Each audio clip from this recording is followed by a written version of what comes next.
warahmatullahi wabarakatuh.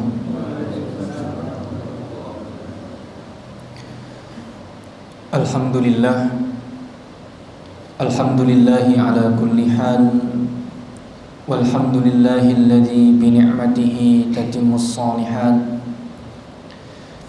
Asyhadu an la ilaha illallah wahdahu la syarika lah, wa asyhadu anna Muhammadan abduhu wa rasuluhu la nabiyya wa la rasula ba'dah. Allahumma salli wa sallim wa barik ala hadzal nabiyil karim, nabiyyina wa rasulina wa habibina wa syafi'ina Muhammad ibn Abdillah wa ala alihi wa ashabihi wa man sara ala nahdihi ila yaumil qiyamah. Hadirin jamaah salat maghrib rahimakumullah. Alhamdulillah, kita masih diizinkan oleh Allah Subhanahu wa ta'ala untuk menuntut ilmu, meskipun Allah Subhanahu wa ta'ala pada malam hari ini atau pada sore hari ini menurunkan hujan. Tapi diturunkannya hujan itu merupakan salah satu bukti kebesaran Allah Subhanahu wa ta'ala. Maka kalau diperhatikan di dalam ayat Al-Quran, salah satu sifat yang sering Allah jelaskan sendiri untuk mensifati dirinya adalah anzala minas sama'i ma'a, yang menurunkan hujan. Sering kalau panjenengan baca Al-Quran, sering ada ayat yang menerangkan alladzi anzala minas sama'i ma'a, Allah yang menurunkan air dari langit. Ini kenapa Rasulullah SAW pernah atau bahkan sering berdoa ketika turun hujan lebat. Dan alhamdulillah kita masih diberikan oleh Allah Subhanahu wa ta'ala kesehatan, kesempatan, sehingga dengan nikmat inilah langkah kaki kita bisa kita atur menuju masjid ini.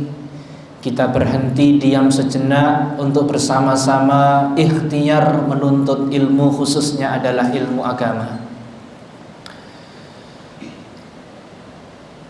Salah satu cara agar kita mensyukuri nikmatnya Allah Subhanahu wa ta'ala adalah dengan mengucapkan alhamdulillah di saat kita mendapatkan ujian, dan alhamdulillah di saat kita mendapatkan hadiah dari Allah. Ini kalau tidak dilatih, cara bersyukur Nabi seperti ini sulit, Pak. Nabi itu cara bersyukurnya kalau dibilang sulit ya iya, kalau dibilang gampang ya setengah-setengah. Karena kalau Nabi itu mendapatkan hadiah, beliau alhamdulillah, itu mudah bagi kita. Kita dapat kenikmatan terus mengucap alhamdulillah, mudah insyaallah. Tapi cara bersyukur Nabi yang kedua ini yang bagi kita mungkin sulit. Ketika Nabi mendapatkan musibah, beliau istiqomah mengucapkan alhamdulillah, menandakan bahwa semua manusia akan diuji oleh Allah, dan orang yang diuji oleh Allah berarti sedang diperhatikan oleh Allah Subhanahu wa ta'ala. Dan Nabi merespon ujian Allah, merespon musibah dari Allah dengan mengucapkan alhamdulillahi ala kulli hal, seperti hadis yang diriwayatkan oleh Aisyah radhiyallahu anha. Hadirin jamaah rahimakumullah, pada malam hari ini khusus ingin saya sampaikan, bukan melanjutkan hadis yang biasanya di kitab Bulughul Maram. Kita insya Allah lanjutkan di pekan-pekan yang akan datang, karena ini pertemuan pertama setelah Ramadan leres nggih. Setelah Ramadan berarti sudah 1,5 bulan. Sekarang pertengahan Dzulqa'dah atau Dzulqa'idah. Saya akan sampaikan khusus ayat Allah Subhanahu wa ta'ala yang menerangkan tentang siapa orang-orang yang sukses menurut Allah Subhanahu wa ta'ala, untuk memberikan tambahan motivasi bagi kita semuanya, khususnya panjenengan yang istiqomah untuk menuntut ilmu dan datang ke pengajian. Kalau kita bertanya, mungkin ayat ini pernah saya sampaikan tapi belum secara keseluruhan. Insya Allah seluruhnya akan saya sampaikan pada malam hari ini. Allah Subhanahu wa ta'ala berfirman, "Faman zuhziha 'anil nar wa udkhilal jannah faqad faz." Kalau ada pertanyaan siapa orang yang sukses, kalau saya tanya panjenengan, jawabannya saya yakin tidak ada yang sama. Satu dan lain punya ukuran sukses masing-masing. Tapi kalau kita bertanya kepada Al-Quran, ternyata Al-Quran sudah menjawab hal ini. Siapa manusia yang dikatakan sukses oleh Allah Subhanahu wa ta'ala? Dan manusia ini hanya dua, dan dua ini tidak bisa dipisahkan. Siapa orang yang sukses? Faman zuhziha 'anil nar wa udkhilal jannah faqad faz. Orang sukses menurut Allah adalah orang yang dijauhkan dari siksa api neraka dan dimasukkan ke dalam surga. Titik. Itu sukses menurut Allah Subhanahu wa ta'ala. Maka tidak ada satupun jaminan, satupun dalil yang menerangkan orang yang hidupnya di dunia sukses itu akan sukses menurut Allah Subhanahu wa ta'ala. Tidak ada kalimat seperti itu. Bahkan ayat ini dikuatkan oleh Rasulullah di dalam hadisnya,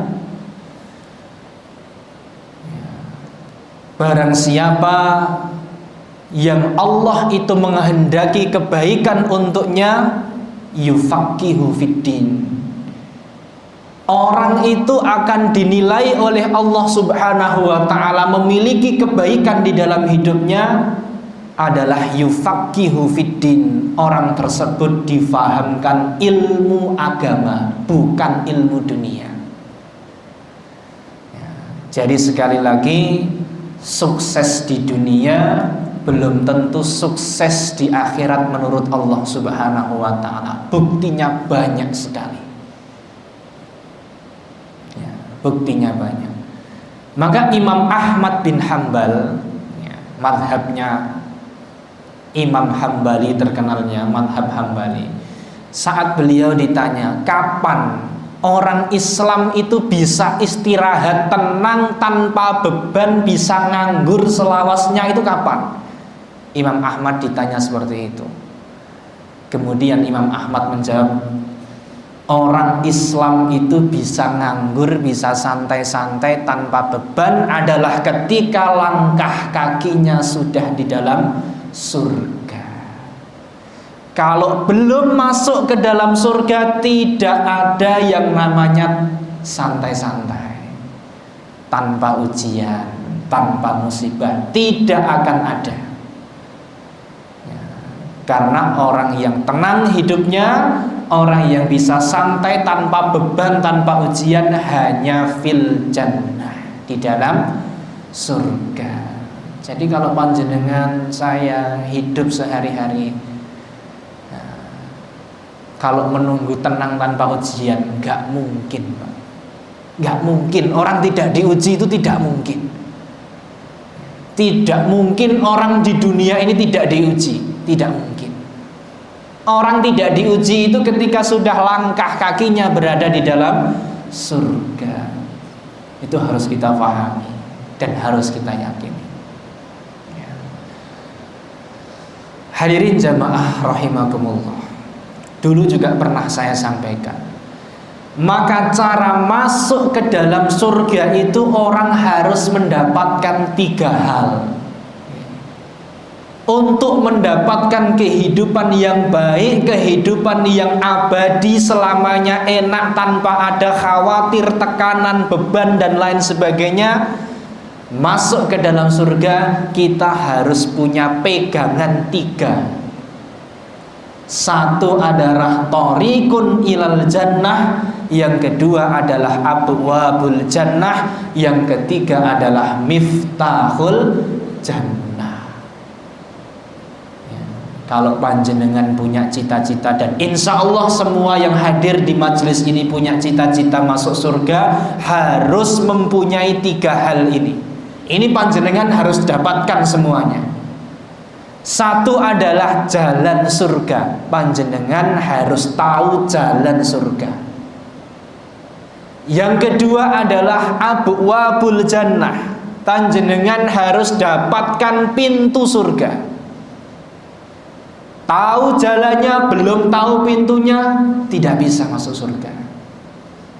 Tahu jalan surga, tahu pintunya surga, dapat pintunya surga, tapi belum mendapatkan yang terakhir, yaitu miftahul jannah, tidak dapat masuk surga.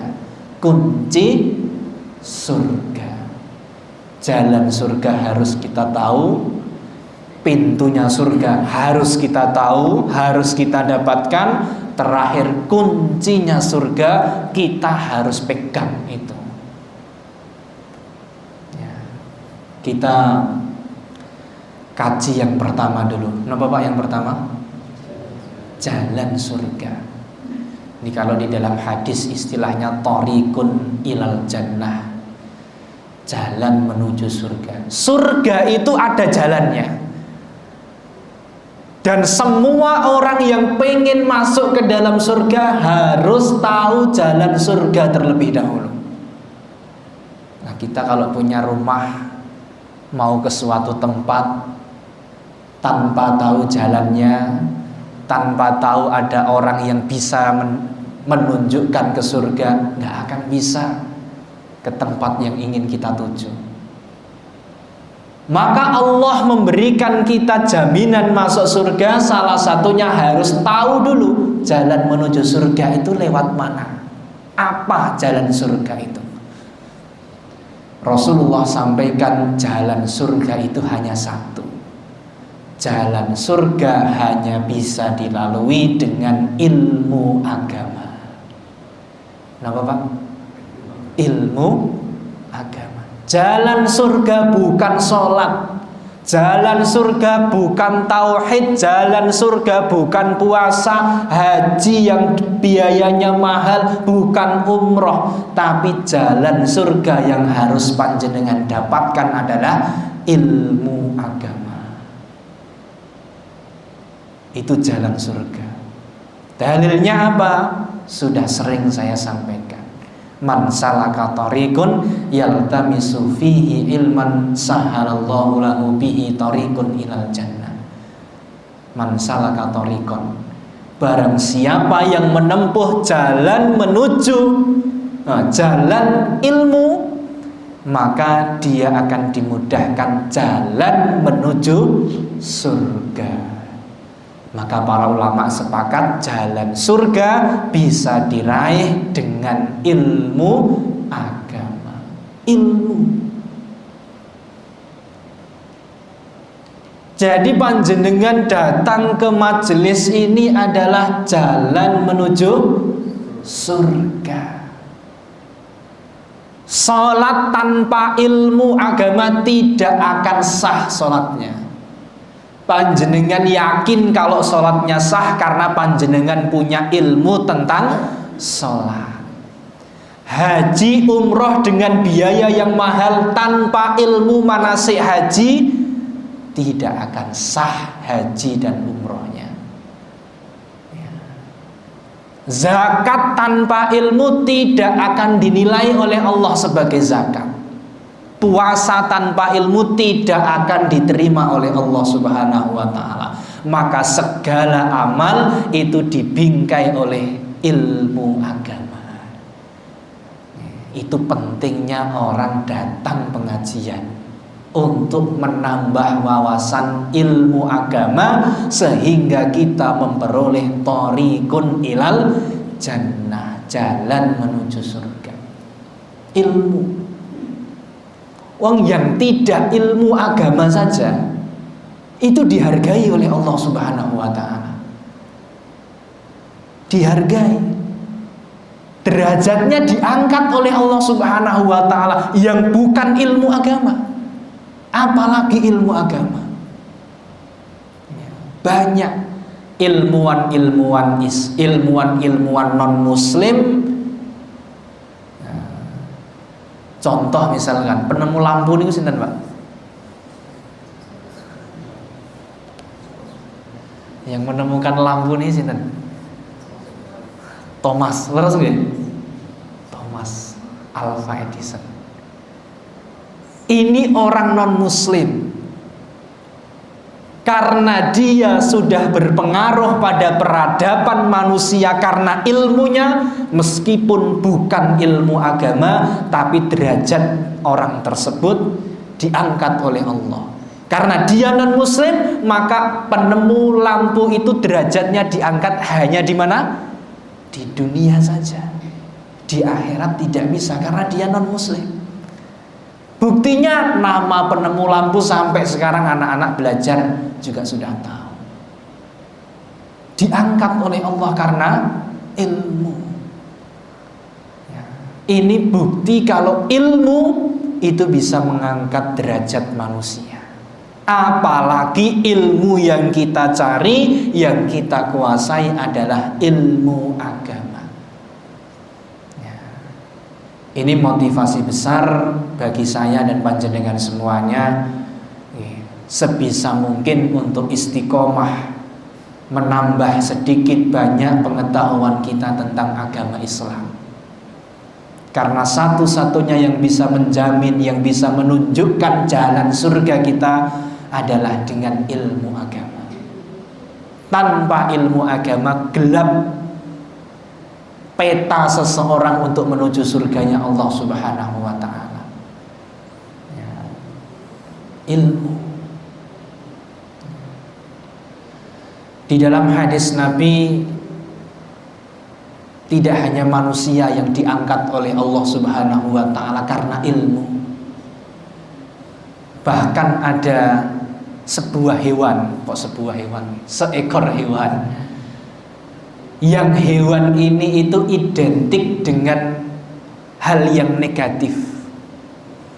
Tapi hewan ini pernah disebutkan oleh Nabi derajatnya diangkat oleh Allah Subhanahu wa ta'ala karena satu hal, yaitu hewan, mohon maaf, anjing. Anjing ini sering di dalam agama Islam konotasi pemaknaannya adalah sesuatu yang negatif. Sering malaikat tidak akan masuk di dalam rumah yang di dalamnya ada anjingnya. Hadisnya sahih. Pokoknya anjing ini sering dikaitkan dengan hal-hal negatif. Tapi Nabi Muhammad pernah menyampaikan ada satu jenis anjing yang anjing ini diangkat derajatnya oleh Allah Subhanahu wa ta'ala, yaitu Rasul sebut dengan kalbun mu'allam. Kalbun itu anjing, mu'allam itu yang berilmu. Anjing yang berilmu niku napa, Mas? Anjing yang berilmu itu adalah salah satu cirinya itu ketika dilepaskan oleh majikan, anjing itu bisa berburu, menerkam mangsa, dan mangsanya dibawa balik kepada majikannya. Itu anjingnya disebut dalam istilah fikih kalbun mu'allam. Anjing yang pinter, yang memiliki nilai khusus di mata Allah Subhanahu wa ta'ala. Apa buktinya? Kalbun mu'allam ini karena dia berilmu, maka buruannya dijamin buruan yang halal. Padahal anjing itu najisnya najis apa? Air liurnya mughaladzah. Mughaladzah itu sudah puncak kenajisan, itu mughaladzah. Tapi karena anjing ini berilmu, maka ada hal khusus yang diberikan keistimewaan oleh Allah Subhanahu wa taala, sehingga anjing ini kalau menerkam mangsa dibawa kepada majikannya, anjing ini statusnya adalah anjing yang memiliki buruan yang halal. Bukan anjingnya yang halal nggih, tapi buruannya yang halal. Itu panjenengan bisa cek di dalam semua kitab hadis, ada yang menerangkan tentang kalbun mu'allam. Kenapa kan anjing ini dinilai khusus? Karena dia statusnya adalah mu'allam. Dia beda dengan yang lainnya. Dia pinter dan dia menguasai ilmu. Kenapa itu berburu khusus? Itu yang pertama. Dan yang kedua ada anjingnya ashabul apa? Ashabul kahfi. Itu anjing yang diangkat oleh Allah Subhanahu wa ta'ala derajatnya. Kenapa? Kalau anjing ashabul kahfi jelas karena dia berteman dengan orang-orang soleh. Sebetulnya kalau kita bisa belajar hikmah dari anjing ini adalah ketika derajat kita pengen diangkat oleh Allah Subhanahu wa ta'ala, satu harus berilmu, yang kedua harus apa? Berteman dengan orang-orang soleh. Hewan saja jika mempunyai dua hal ini, khususnya anjing, diangkat derajatnya oleh Allah Subhanahu wa ta'ala. Ilmu dan senantiasa bersama dengan orang-orang yang soleh. Dan datang ke pengajian itu insya Allah mempunyai dua karakter ini. Satu, dia menuntut ilmu, otomatis ilmunya nambah. Yang kedua, insya Allah kita selalu bersama dengan orang-orang soleh. Ini jalan menuju surga, ilmu agama. Ilmu agama sudah kita ikhtiar untuk kita dapatkan. Insya Allah kita sudah bisa istiqomah menuntut ilmu agama. Dan di dalam hadisnya Nabi tidak menyebutkan bahwa orang itu ketika datang ke pengajian faham tidak faham urusan belakangan. Karena di dalam hadisnya hanya menyebut man salaka tariqan yaltamisu fihi ilman sahhalallahu lahu bihi tariqun ilal jannah. Barang siapa yang mencari ilmu, itu kalimat dari Nabi. Nabi tidak memberikan keterangan, oh ini menuntut ilmu harus sampai faham, tidak ada keterangannya. Faham tidak faham itu nomor dua. Yang penting kita berusaha untuk mencari ilmu terlebih dahulu. Karena teks hadisnya adalah perintah untuk mencari ilmu. Adapun faham tidak faham itu urusan Allah Subhanahu wa ta'ala. Karena yang bisa memberikan pemahaman kepada kita tentang ilmu agama bukan kerasnya usaha kita, melainkan itu atas izin Allah Subhanahu wa ta'ala. Datang dulu ke pengajian, baru setelah itu serahkan pemahaman agama kita kepada Allah Subhanahu wa ta'ala. Ini motivasi besar bagi kita semuanya untuk istiqomah mencari ilmu agama, sehingga dengan ilmu agama tadi mudah-mudahan jalan kita menuju surga itu dimudahkan juga oleh Allah Subhanahu wa ta'ala. Kemudian yang kedua, setelah jalannya kita sudah tahu, kedua apa Pak? Pintu surga. Pintu surga. Kita punya rumah, sudah tahu tempatnya, tapi kita tidak tahu pintunya, bahkan tidak kenal pintu rumahnya yang mana. Ya, sulit untuk masuk rumah tersebut. Maka surga juga demikian. Surga disebutkan oleh Allah ada pintu-pintunya. Tahu jalannya, kalau belum dapat pintunya, belum tahu pintunya, tidak dapat masuk surga. Kita harus cari pintu surga. Pintu surga adalah apa? Amal soleh. Pintu surga adalah amal soleh. Jalan surga apa? Ilmu agama. Pintu surga apa? Amal soleh. Sudah dapat belum Pak? Insya Allah kita ikhtiar untuk mendapatkannya. Mudah-mudahan Allah terima amal baik kita. Amal soleh, abwabul jannah, pintunya surga banyak sekali.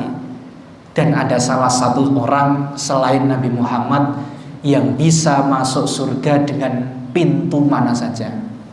Sinten niku? Abu Bakar As-Siddiq. Itu salah seorang yang disampaikan oleh Nabi, dipersilahkan oleh Allah Subhanahu wa ta'ala masuk surga lewat pintu mana saja.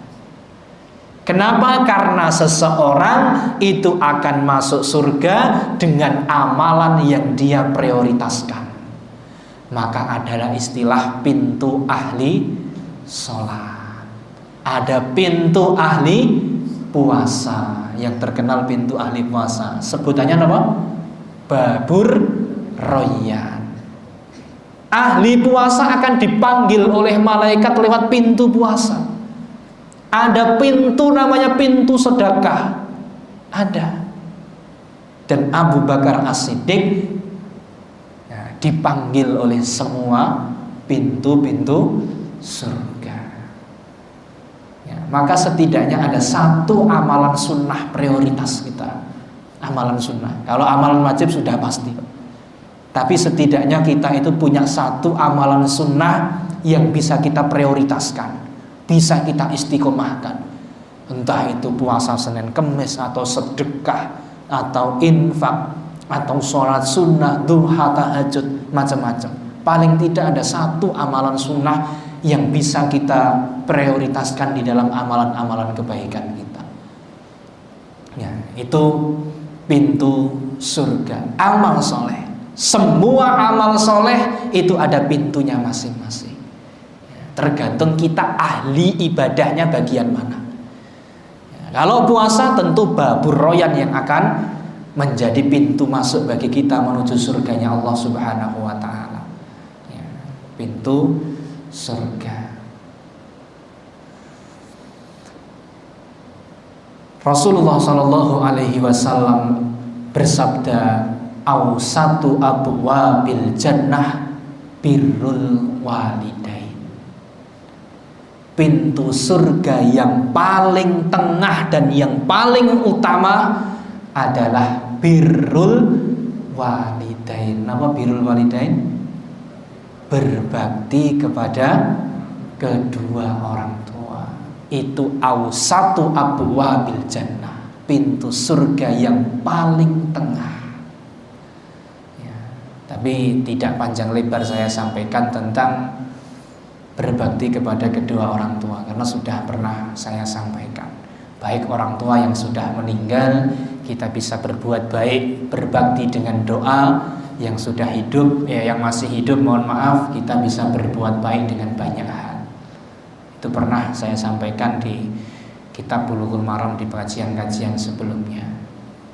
Nah, sudah didapatkan pintu surganya insya Allah. Kita sudah tahu. Yang terakhir, kita sudah tahu jalan surga, sudah tahu pintunya surga. Yang terakhir kita harus dapatkan adalah apa?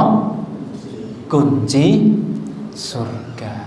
Kunci surga hanya bisa dilalui dengan satu hal, yaitu dengan tauhid la ilaha illallah. Itu kunci apa? Surga. Tanpa la ilaha illallah, seseorang tidak akan mendapatkan kunci surga. Tidak mungkin ada orang non-muslim masuk surga, tidak mungkin. Ketika meninggalnya maksudnya. Tapi kalau sebelum meninggal dia sempat masuk Islam, bertaubat kepada Allah Subhanahu wa taala, meninggal dalam kondisi la ilaha illallah, insya Allah dijamin surga oleh Allah Subhanahu wa taala. Sering saya sampaikan bahwa man akhiru kalamihi la ilaha illallah dakhalal jannah. Barang siapa yang di akhir hayatnya kalimat yang keluar adalah kalimat la ilaha illallah, maka orang tersebut dipastikan oleh Allah mendapatkan surga. Tauhid. Rasulullah Shallallahu Alaihi Wasallam pernah bersabda tentang pertanyaan Abu Hurairah radhiyallahu an, man as'adun nas fi yaumil qiyamah bisafaati. Ya Rasulullah, siapa orang yang di hari kiamat nanti akan bahagia dengan syafaatmu sehingga bisa masuk surga? Rasul menjawab kemudian, as'adun nas fi yaumil qiyamah man qala la ilaha illallah khalisan fi qalbihi. Besok orang yang dijamin surga oleh Allah dengan syafaatku adalah orang yang semasa hidup di dunia senantiasa memegang erat kalimat tauhid la ilaha illallah. La ilaha illallah, dihargai oleh Allah Subhanahu wa taala. Dan tauhid ini merupakan akhlak baik kita kepada Allah Subhanahu wa taala. Jadi akhlak baik kita kepada Allah, akhlakul karimah kita kepada Allah, puncaknya adalah la ilaha illallah. Kita menuhankan Allah Subhanahu wa taala itu adalah hal terbaik yang pernah kita lakukan kepada Allah Subhanahu wa taala. Maka kula panjenengan yang ditakdir Islam insya Allah dan mudah-mudahan sampai meninggal, itu adalah takdir terbaik yang pernah Allah berikan kepada kita semuanya. Islam. Kita sebelum lahir juga nggak bisa pesen mau agamanya apa, mau dilahirkan lewat rahimnya siapa, nggak bisa pesen. Mau dilahirkan laki-laki atau perempuan, tidak bisa pesen. Dilahirkan di kampung mana, di negara mana, di lingkungan mana, tidak bisa pesen Allah Subhanahu wa taala. Tapi Allah Subhanahu wa taala, alhamdulillah kita ditakdirkan dilahirkan dalam lingkungan yang insya Allah muslim, dalam rahim ibu yang seorang muslim, dan besar, tumbuh dewasa insya Allah dan alhamdulillah di lingkungan muslim. Ini adalah anugerah terbesar dari Allah Subhanahu wa ta'ala. Ya. Sampun ini 5 menit. Ya, jadi kuncinya surga adalah apa? Tauhid. Ya. Tauhid adalah miftahul jannah. Tanpa tauhid tidak mungkin orang mendapatkan surga. Maka perumpamaan orang non-muslim yang masuk surga adalah hatta yalijal jamalu fi sammil khiyat. Orang muslim masuk surga, perumpama orang non-muslim, orang non-muslim masuk surga, perumpamaannya adalah hatta yalijal jamalu fi sammil khiyat, seperti unta masuk di dalam lubang jarum. Unta niku kan ageng tuh Bang. Niku diibaratkan masuk di dalam lubang jarum. Mungkin mboten, Pak? Mboten usah dijawab, mesti nggak mungkin. Mesti tidak mungkin. Pengennya Allah itu seperti itu. Ini pertanyaan yang sebetulnya nggak usah dijawab. Kita semuanya sudah paham. Orang non muslim masuk surga itu sudah pasti tidak mungkin. Karena dia nggak punya kuncinya surga. Dan kunci surga itu hanya meyakini satu-satunya Tuhan yang berhak disembah adalah Allah Subhanahu wa ta'ala. Kita Islam itu punya kunci surga. Maka alhamdulillah sekali kok bisa kita itu beragama Islam. Ya. Sekali-kali kita renungi sebelum tidur, kok bisa kita itu agamanya Islam. Padahal dari lahir juga ini ujuk-ujuk Islam. Ini ujuk-ujuk Islam mboten mawon. Bahkan kita tidak dikenakan harus syahadat dulu untuk masuk Islam. Karena orang tua kita Islam, alhamdulillah. Karena di dalam syariat Islam kalau orang tuanya sudah memeluk agama Islam, maka anaknya tidak harus mengucapkan syahadat. Dia sudah mengikuti agama orang tuanya. Ya. Beda dengan, mohon maaf, yang orang tuanya non muslim. Ya. Dia harus masuk Islam dulu karena masih mengikuti agama orang tuanya. Dia harus syahadat dulu kepada Allah Subhanahu wa ta'ala. Tapi alhamdulillah kita tidak pernah request agama apa, tidak pernah ya Allah lahirkan dalam Islam, gak pernah kita seperti itu. Tapi alhamdulillah ditakdirkan Allah lahir dalam kondisi yang agamanya Islam. Karena banyak orang yang dekat dengan Nabi tapi agamanya tidak Islam. Dia tidak punya miftahul jannah. Kita yang jauh dari Nabi Muhammad tapi kita punya miftahul jannah. Tidak pernah bertemu dengan Nabi, tapi Allah berikan kita miftahul jannah, dikasih kuncinya surga oleh Allah Subhanahu wa ta'ala. Tinggal kita cari jalan surga sebanyak-banyaknya ilmu agama, dan kita cari pintu surga sebanyak-banyaknya dengan melakukan amal soleh. Ini yang bisa saya sampaikan, mudah-mudahan membawa motivasi besar bagi kita semuanya untuk benar-benar bisa memperdalam ilmu agama khususnya. Karena satu-satunya yang bisa menjamin amalan kita diterima dan jalan kita dimudahkan menuju surga adalah hanya dengan bekal ilmu agama. Dengan ilmu-ilmu yang lain tidak ada jaminan untuk masuk surganya Allah Subhanahu wa ta'ala tanpa agama. Kurang lebihnya mohon maaf. Semoga ini bisa bermanfaat bagi saya dan panjenengan semuanya. Mudah-mudahan kita diringankan oleh Allah langkah kita menuju majelis-majelis ilmu. Amin ya rabbal alamin. Kurang lebihnya mohon maaf. Assalamualaikum warahmatullahi wabarakatuh.